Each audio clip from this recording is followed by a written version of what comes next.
Om Namo Bhagavate Vasudevaya. Om Namo Bhagavate Vasudevaya. Om Namo Bhagavate Vasudevaya. Narayanam Namaskritya Naram Chaiva Narottamam Devim Saraswatim Vyasam Tato Jaya Mudiraye Nashtaprayeshu Abhatreshu Nityam Bhagavata Sevaya Bhagavate Uttama Shloke Bhaktir Bhavati Nishtiki Krishnaya Vasudevaya Devaki Nandanaya Nandagopa Kumaraya Govindaya Namo Namaha Nama Pankajanabhaya Nama Pankajamalini Nama Pankajanetraya Namaste Pankajangre.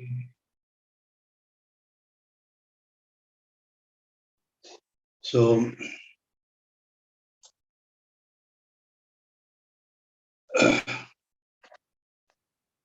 today the title of the program is The Devotee Demon.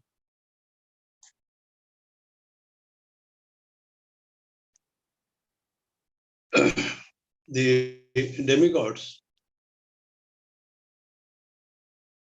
are known to be devotees of the Lord, and they take shelter of the Lord, whereas the demons are known to be non-devotees and are known as enemies of the Lord and also demigods. Lord incarnates at various times to annihilate the demons and protect the devotees.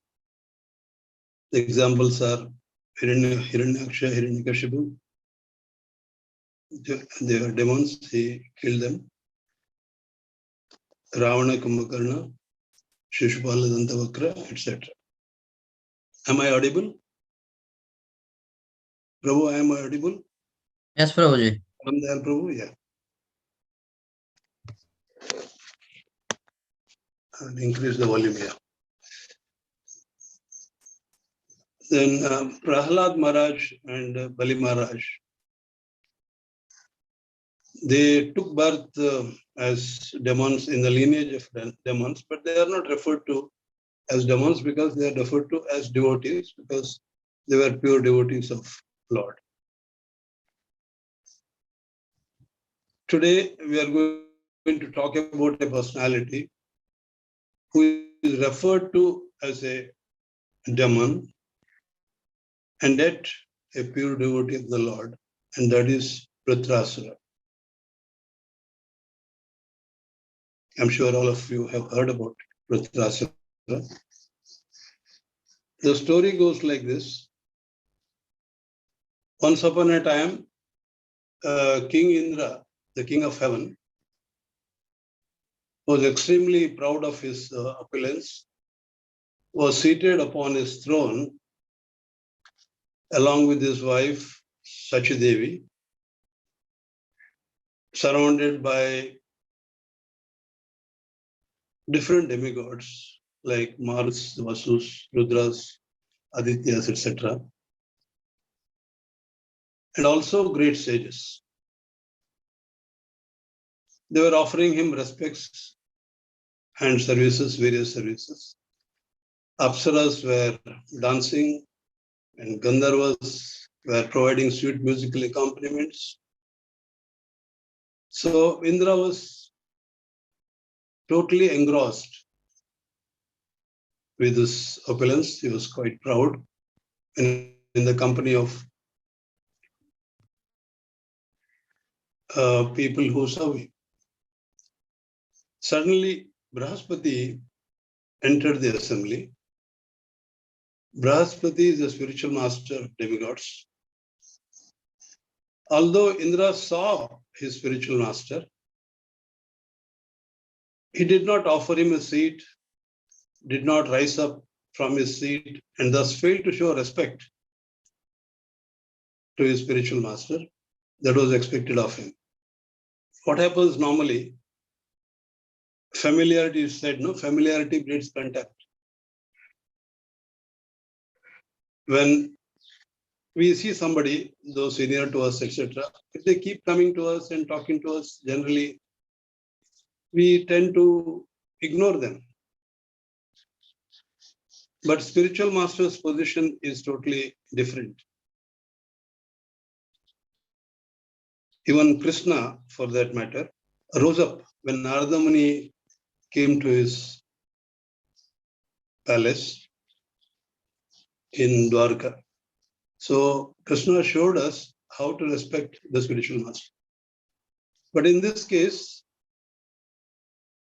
Indra did not pay any respect, did not take notice of Brahaspati's arrival, as if nothing has happened.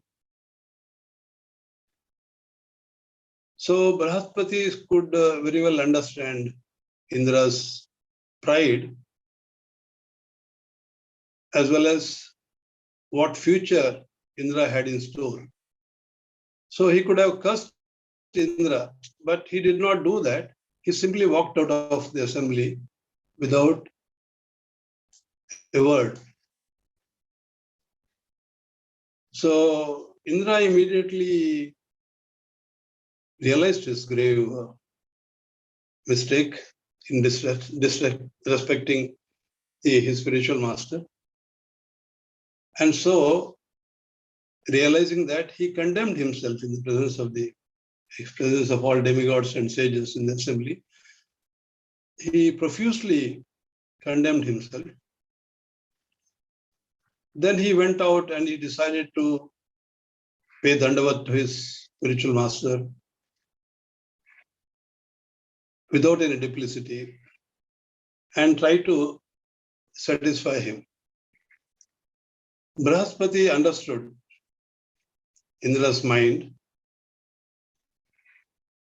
and as a spiritual master, he did not have anything against Indra, but he wanted to teach a lesson to Indra.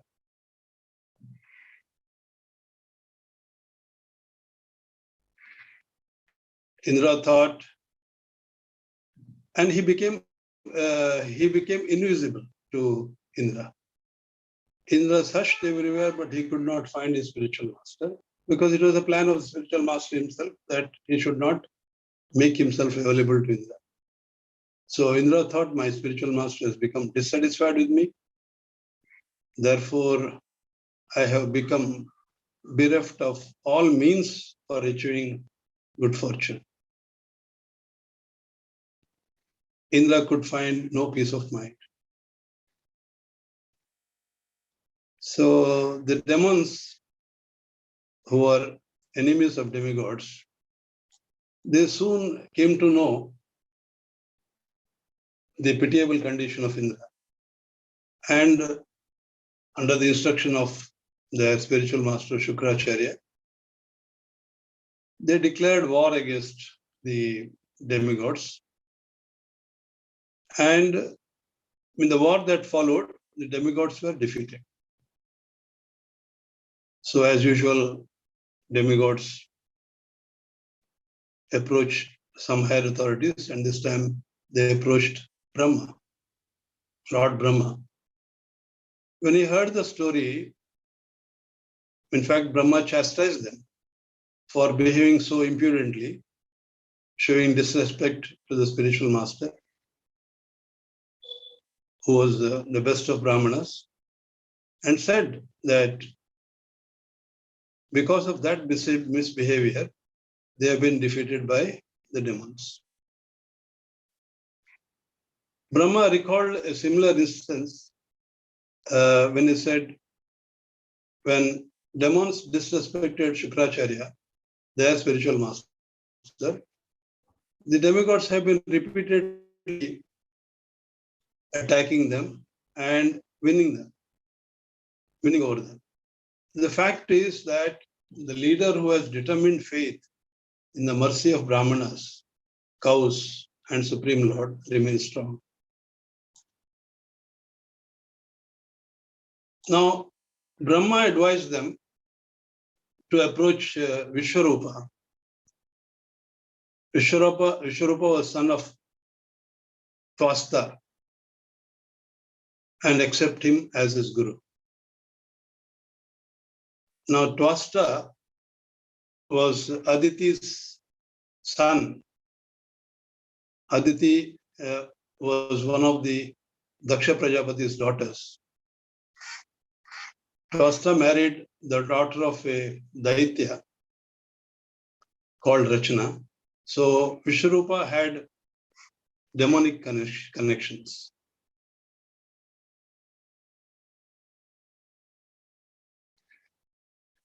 But Brahma told them that he is a pure and very powerful Brahmana.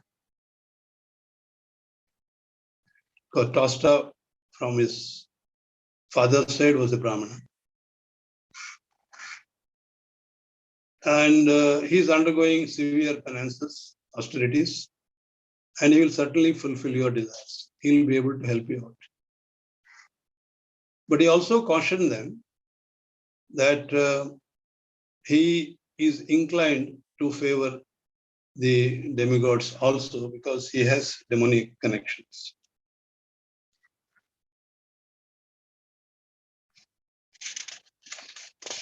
So,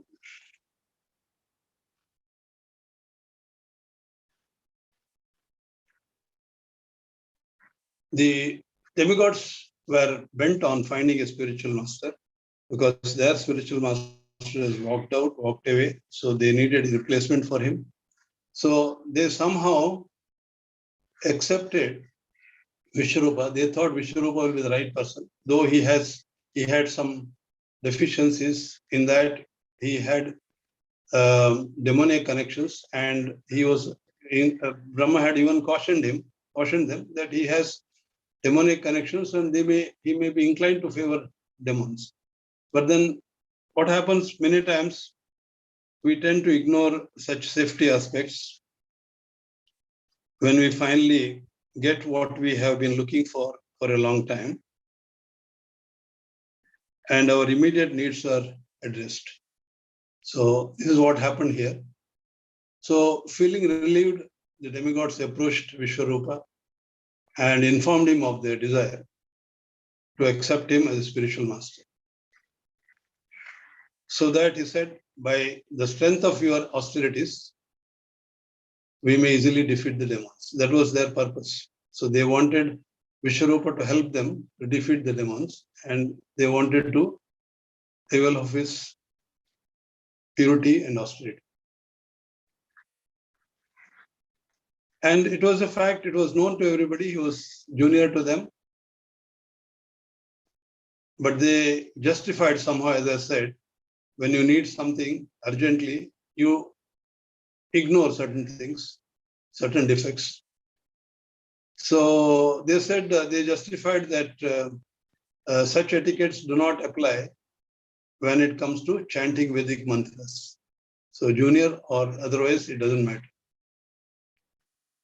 So Vishwarupa was very pleased and said, although the acceptance of priesthood is sometimes is described as causing the loss of one's previously acquired Brahminical prowess, how can I refuse you when you all have personally come here? You are my superiors, and I am your disciple, and I must agree for my own benefit. Thereafter, Vishwarupa performed his priestly activities with great enthusiasm and attention. And upon being requested, Vishwarupa delivered to Indra the secret mantra known as Narayan Kavacha.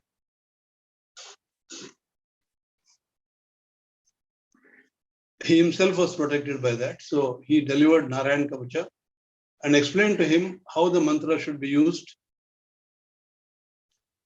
when a cause of fear arrives and how to chant prayers, etc. He explained everything to Indra.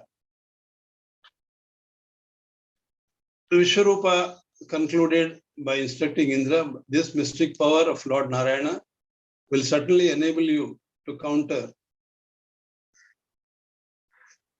and conquer your enemies, the demons.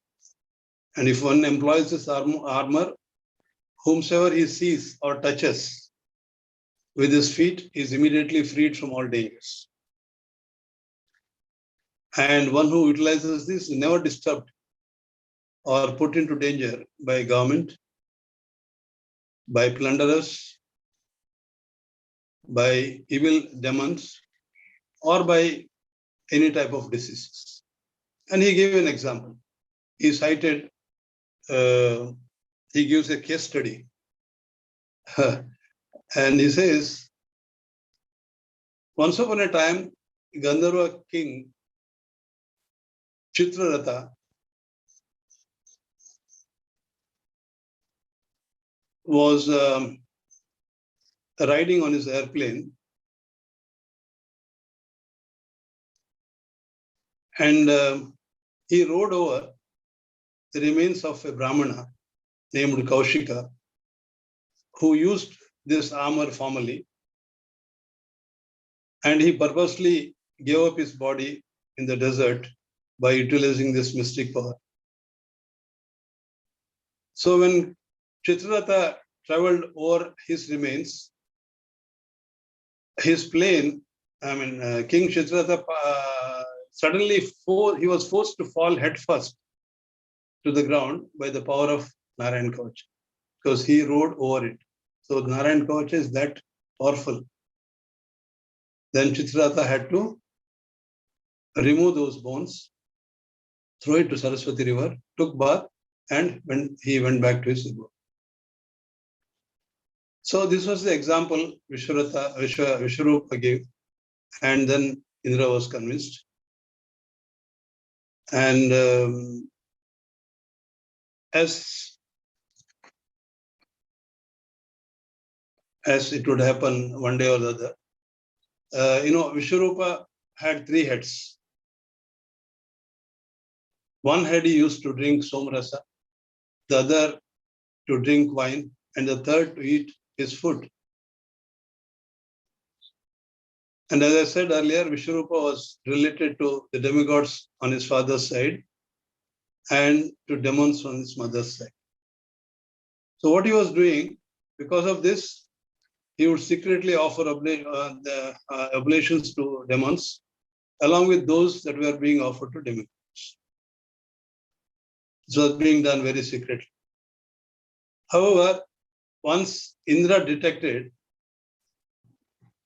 how Vishwarupa was surreptitiously cheating the demigods in this way, so becoming very afraid of being defeated by demons, Indra angrily cut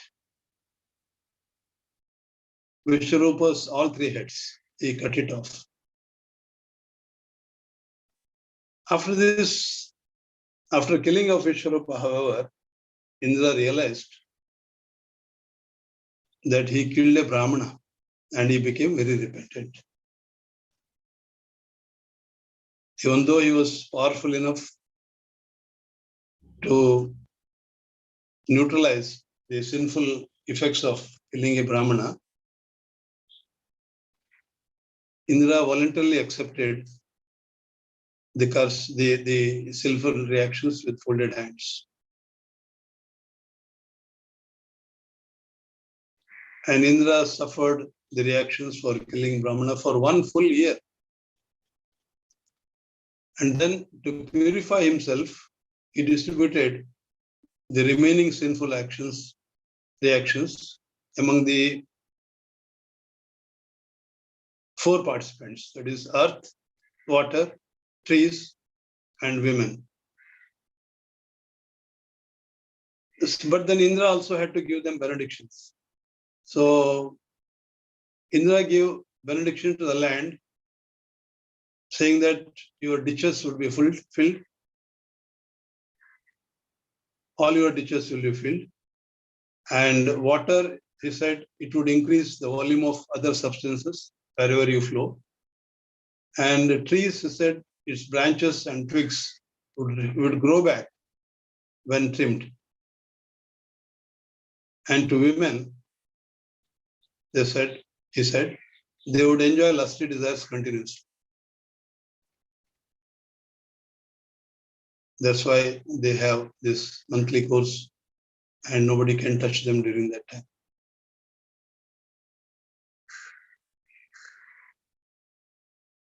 Now, Twasta became very much disturbed. Twasta is Vishwarupa's father. He became very much disturbed. He was enraged upon hearing his son's death. So he performed a particular ritual, maybe yajna, for the purpose of killing Indra. He plotted how to kill Indra. While performing oblations, he commanded, O enemy of Indra, flourish to kill your foe without delay. So that was being said by the mantra, Indra Shatru. So, however, instead of pronouncing the intended word Indra Shatru, which means enemy of Indra, Twasta mistakenly said Indra Shatru, making the A long, so that the meaning was changed to Indra, who is an enemy. So result turned out to be opposite of which he desired. He wanted Indra to be killed, but now in this process, he made Indra more powerful. Now from the yajna, from the southern side of the sacrificial fire, there appeared a very fearful personality who looked the destroyer of the entire universe at the end of the millennium. He was so fierce and his body kept on growing day by day. He was gigantic and blackish. He looked like a burnt hill. His size was that of a hill and he was dark. He appeared to be holding the three worlds on the points of his blazing trident, and while dancing and shouting with a loud voice, he made the entire surface of the earth tremble. Since this son of Twasta covered all the planetary systems, he was given the name Vritra, one who covers everything. So that's how he is known as Vritrasura. The army led by Indra charged at Vritrasura because Vritrasura wanted to kill the demigods. So Indra had to fight back. They charged at Vritrasura with whatever weapons they had, and they released. But all these weapons were easily swallowed by the great demon, Vritrasura. The demigods lost their strength and also their enthusiasm, and thus became afraid of their own lives. Now what happens, as I said, as usual, demigods take shelter in such circumstances of the Supreme Lord and offered several prayers.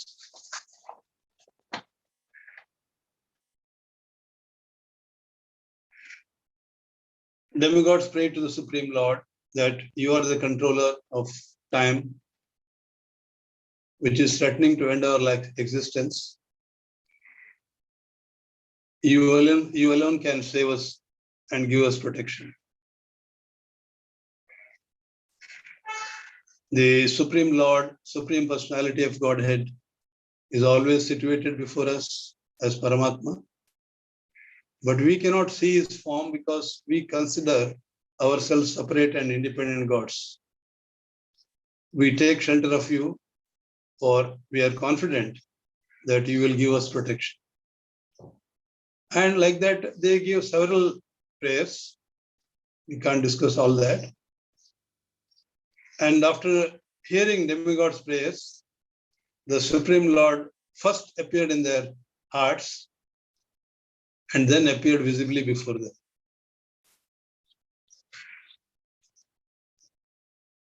The demigods were very happy and offered dandavats. And after rising up slowly, they offered some more prayers. One of them said, "O Supremely Powerful One, you appear in your forms as the various incarnations to punish the demons as soon as they become too powerful. We therefore pray that your Lordship appear today as another incarnation, if you so desire, to kill the great demon Vritrasura and free us from the anxiety caused by this demon." So like that, several prayers were offered by them again. After hearing demigods' prayers, Supreme Lord was pleased with their sincere surrender and advised them to approach the great Rishi, Dadyancha, who is also called Dadichi, who has become very powerful because of his austerities, because of his knowledge and austerities. And then told them to request him to give his body. Dadichi's the protective covering, that is Narayan Kavacha, has made his body very strong. And he also said, when Ashwini Kumaras, the demigods, beg for his body on your behalf, the Rishi will surely give it to you, because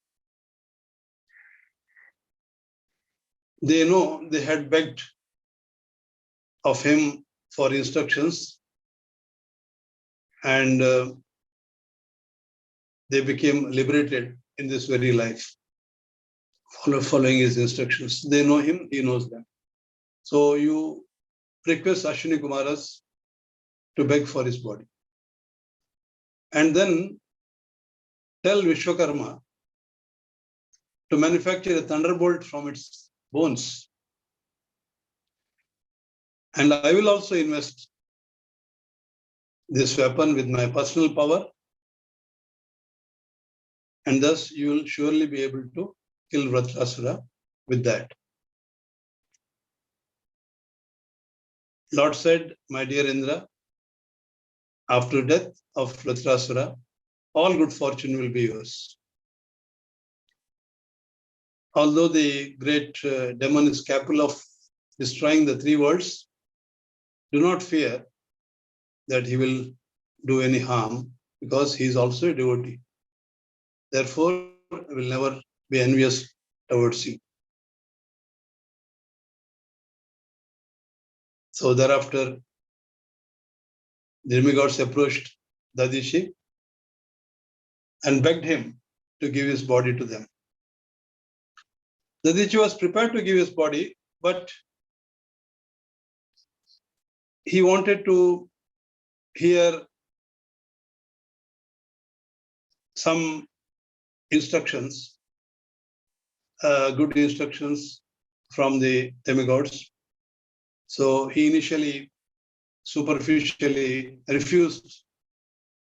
But later, after hearing some religious principles from the demigods and for a higher cause, he agreed to do so, saying, the body is anyway is going to leave me either tomorrow, today or tomorrow. And he also said,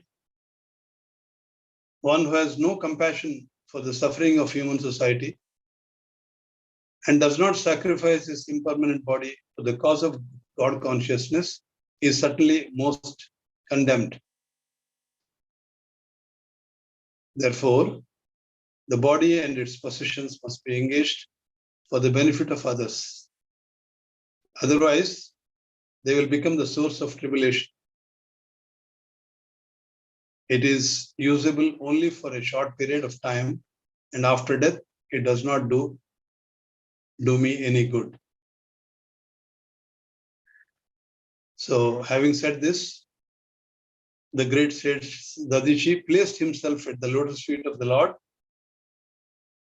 and then gave up his gross material body made of 5 elements, severing all material attachments in trance. He was in trance and he gave up all his material body and all 5 elements. After this, Vishwakarma manufactured a thunderbolt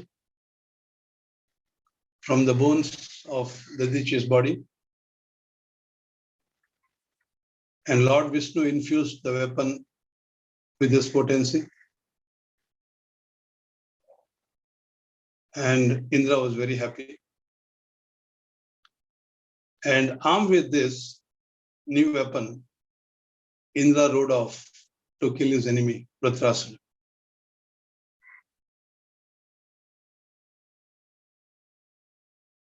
Thereafter, in the beginning of Treta Yuga, after the first millennium of Vaivasvata Manvantara, a fierce battle took place between the demigods and the demons on the banks of river Narmada. River Narmada is not the same river Narmada as we find in Gujarat today. So all these rivers,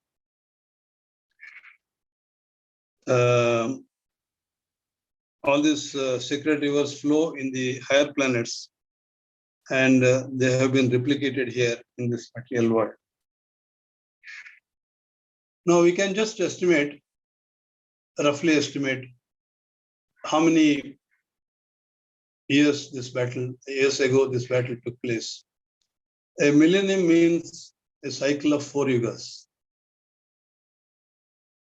And one Manvantara consists of 71 millenniums. So 71 into 4 is equal to 284 yugas. One yuga is 4.1 Divya Yuga is 4.3 million years. So if you calculate, you get, and this happened, we are in the 28th millennium. So this means about 120.4 million years ago, this war took place. So Satya Yuga, between Satya Yuga and start of Treta Yuga. As you know, Brahma's one day is equal to 1,000 Divya Yugas. 1,000 cycle of all 4 yugas makes Brahma's one day of 12 hours. So in one Brahma's day, there will be 14 Manus. And we are talking about one Manu, the first Manu. So the demons attacked the demigods on all sides. And showered on them all kinds of weapons. And being completely covered by different kinds of weapons that fell upon them, demigods became temporarily invisible because it was all covered by weapons. But acting quickly, they escaped injury by cutting all of demons' weapons to pieces in the sky before they could reach them. So they were saved. Now, on the other side, the demons' weapons all got exhausted. So they ran out of weapons, and they began throwing mountain peaks, trees, and stones upon the demigod soldiers. But those were also broken into pieces by demigods. They're armed with this weapon made out of the Disha's body. When demons saw their attack had proved ineffective, they became very frightened and feeling powerless, they deserted their leader, Vritrasura, and fled hastily from the battlefield. Vritrasura tried his best to convince his soldiers and bring them back to the battlefield, giving them advice on the religious grounds, religious basis. He said, living entities who have taken birth in this material world must die one day or the other. Death being inevitable, if one can gain promotion to the higher planets, that is great. And if you fight in a battle and die in a battlefield, leading the army and never showing one's back, that is glorious. But demons were too overwhelmed by fear to accept this good advice given by Vritrasura. They all fled. Taking advantage of the situation, the demigods attacked demons from the rear. When the demons were fleeing, they attacked them from the rear and tried to kill them up. And Vritrasura noticed this and he said, this is really a pitiable condition.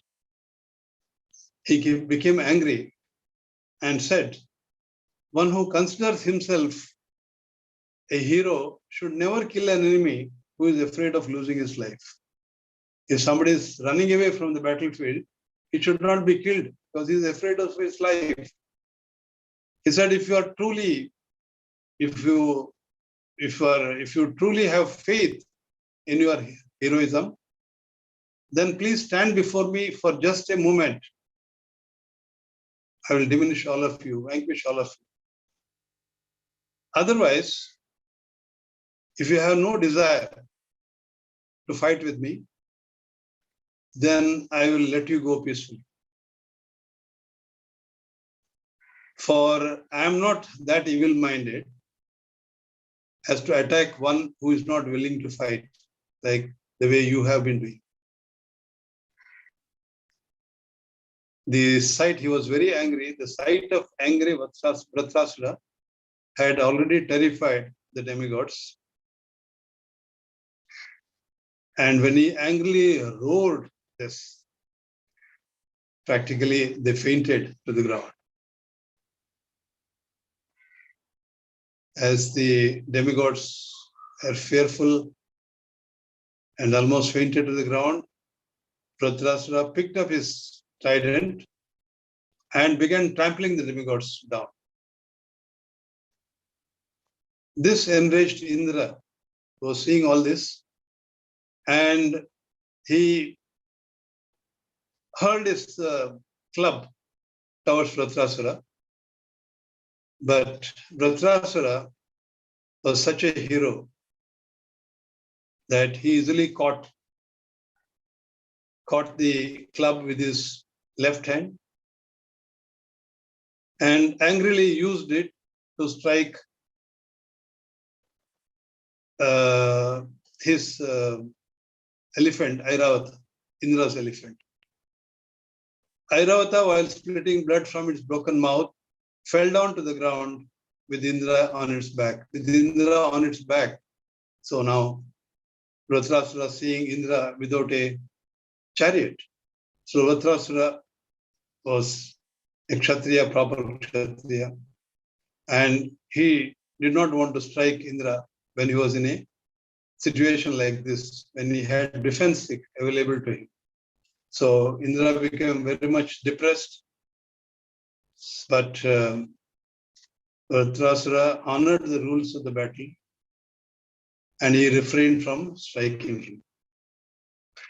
Taking advantage of this, Indra touched Airavata with his nectar-producing hands so that Airavata became relieved of all pains and all his injuries were healed. Thereafter, Dhritarashtra saw Indra coming back fully empowered with his thunderbolt in his hand. So then Dhritarashtra said jokingly, laughingly, sarcastically, he said, by good fortune, the person who killed my brother and his own spiritual master is now standing before me. O most abominable one, when I pierce your stone-like heart with my trident, I shall become freed from my debt to my brother. Simply for the sake of maintaining your heavenly enjoyment, you mercilessly killed a self-realized and sinless Brahmana who was yours. The spiritual master. You did not care about it. You only wanted to enjoy your heavenly pleasures. So only for that small reason you did that. And killing a Brahmana is not a joke.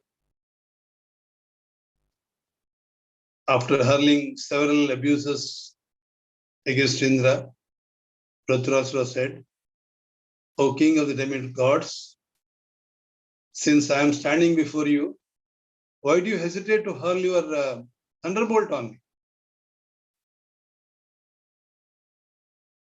The attack by your club was useless, but that is not going to be the case with your thunderbolt.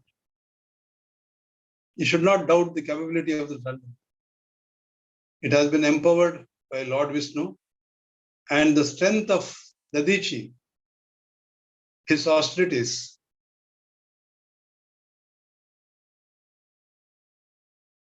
has been part of it. Since you have come here to fight with me on the order of the Lord, there is no doubt that I will be killed by your thunderbolt. He was quite aware of that. Lord, because Lord Vishnu has taken your side, victory will be yours and all good fortune is guaranteed. By the force of your thunderbolt, I will become freed from material bondage. So he was thinking of his material bondage only. He was not concerned about anything else. And by fixing my mind on the lotus feet of Lord Sankarshana, I shall attain to the highest destination, as the Lord himself previously assured.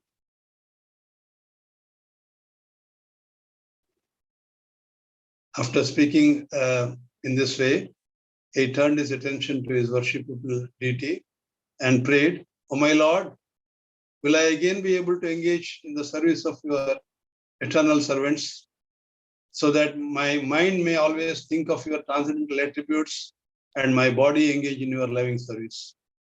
So he was just not concerned about anything else except his death. He was looking for his death. I wish to give up everything for the service of the Lord. I wish always to chant the glories of the Lord and engage in his service. Let me become unattached to my worldly family and make friendship with the devotees of the Lord. I do not desire to be promoted to the higher planetary systems, even to Dhruvaloka or Brahmaloka.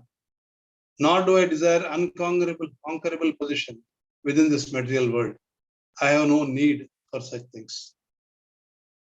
Dhritarashtra offered many such prayers and was very eager to die so that he could immediately return back home, back to Godhead.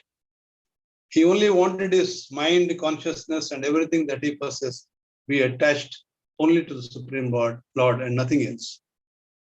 On the other hand, Indra wanted to gain victory over Vritrasura so that he could enjoy heavenly sense gratification and thus continue to rot in the material world. Both Indra and Vritrasura were certainly devotees. Although Indra took instruction from the Lord and he could kill the so-called demon. He is not a demon actually, he is a devotee. Actually, the Lord was more merciful towards Vritrasura, although he awarded both Vritrasura and Indra their desired benedictions. In spite of being a devotee, Indra was more interested in material happiness than gaining release from material bondage, as Vritrasura wanted. However, Vritrasura's only aspiration was to associate personally with the Supreme Lord and render service to him. He had no other desires. Therefore, the real victory was destined for Vritrasura and not Indra, who would have to remain within this material world and suffer repeated birth and death. After understanding Vritrasura's exalted qualities, Indra became morose at the prospect of having to kill such a devotee. Thus, he was hesitant to release his thunderbolt. But when Vritrasura took the initiative of forcefully attacking Indra with this trident, Indra had no other option. He fearlessly smashed the trident to pieces with his thunderbolt while also cutting Vritrasura's right arm. Despite the severed arm, Vritrasura fought back. He angrily rushed towards Indra and struck him on the jaw with an iron mace. And as a result, Indra dropped the thunderbolt from his hands and felt ashamed of his defeat and did not dare to pick up the thunderbolt again. Vritrasura said, Indra, I have been defeated because of my weapon and my arm has been cut to pieces.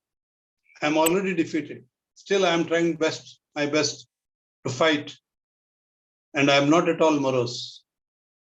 You should also give up your moroseness and fight as a matter of duty. Vritrasura, although supposedly a demon, was so great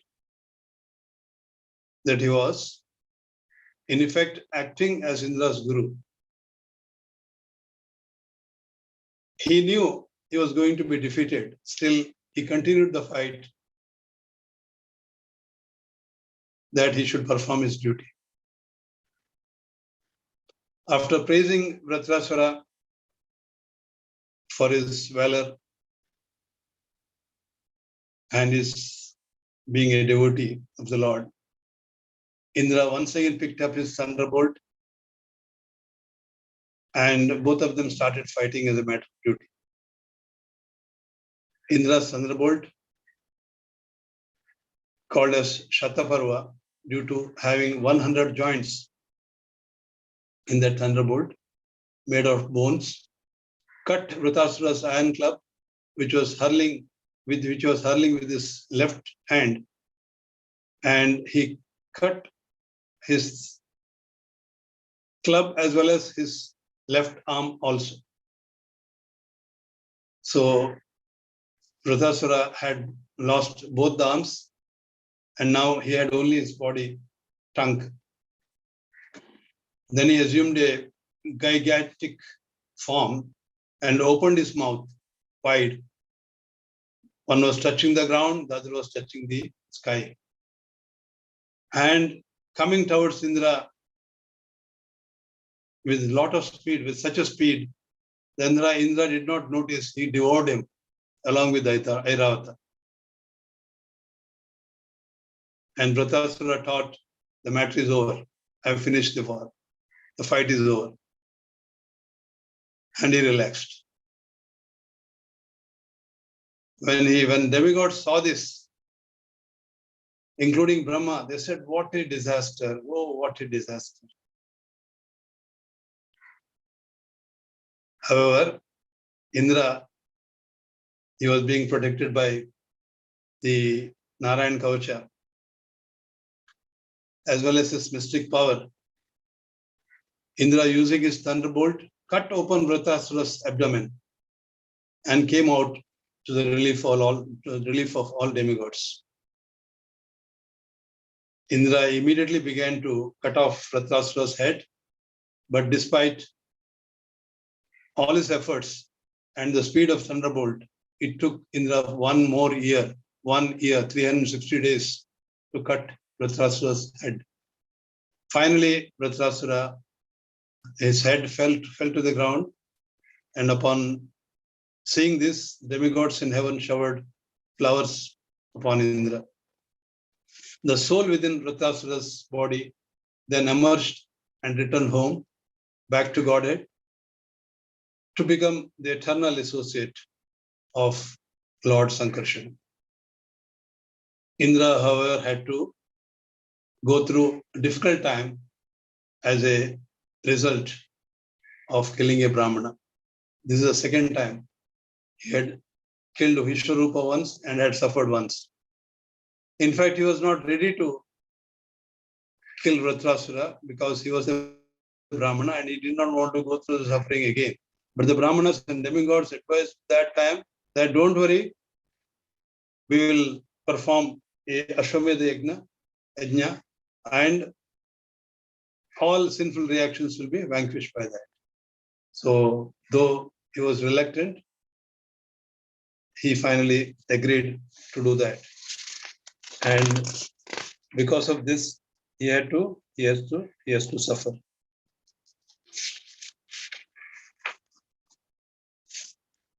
So,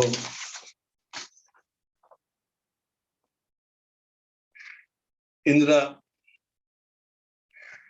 however, had to go through the difficult time as a reaction to killing a Brahmana. He saw sinful reaction chasing him in the form of a Chandala woman.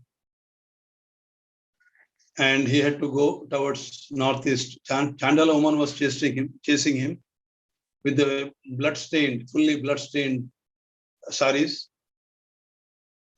And he had to go towards northeast and take shelter of Manasarora lake and remain there invisible for 1,000 years. And meanwhile, in this 1,000 years, the heavenly kingdom had to be ruled by somebody. So King Nahusha was empowered to occupy the throne of the heaven in Indra's absence.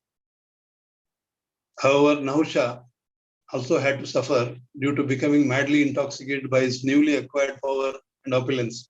We have heard so many stories of this pridefulness, people becoming proud. So here also he became proud, and with his power and opulence, Nahusha tried to enjoy Indra's wife Sachdev. As a result, he was forced to accept the body of a snake after being cursed by a Brahmana. In Manasarora, Indra was hiding. Indra was being protected by Lakshmi, the wife of Lord Vishnu, who resides in the clusters of lotuses at Manasarora, and so he remained unaffected by his sins.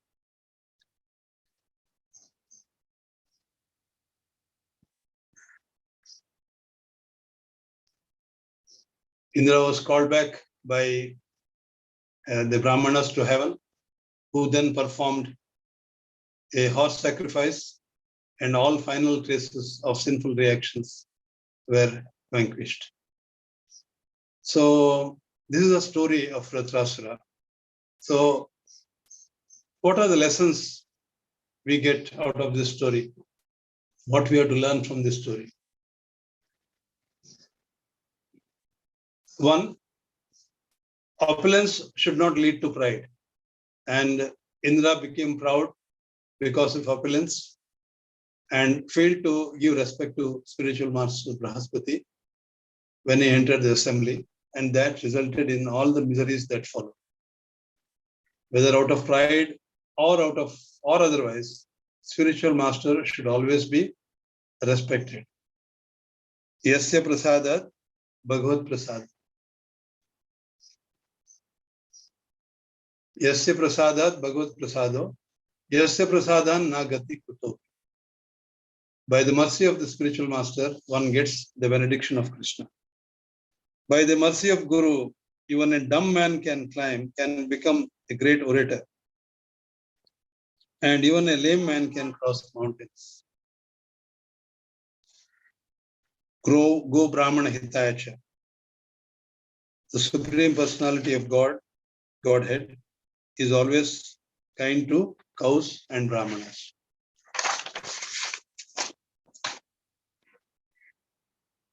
And the second lesson is killing of a Brahmana or the spiritual master is very sinful, and the reactions are very severe.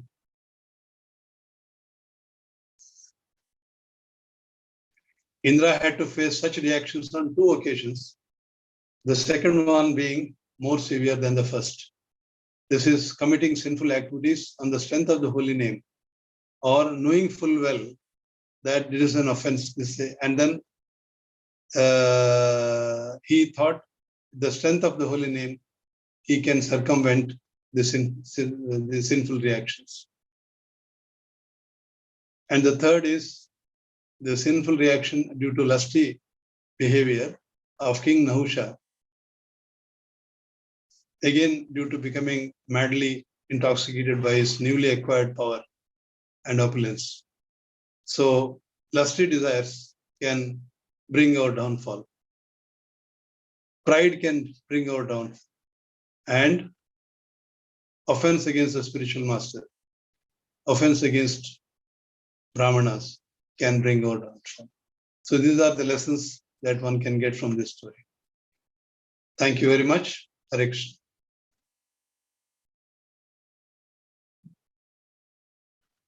Any questions?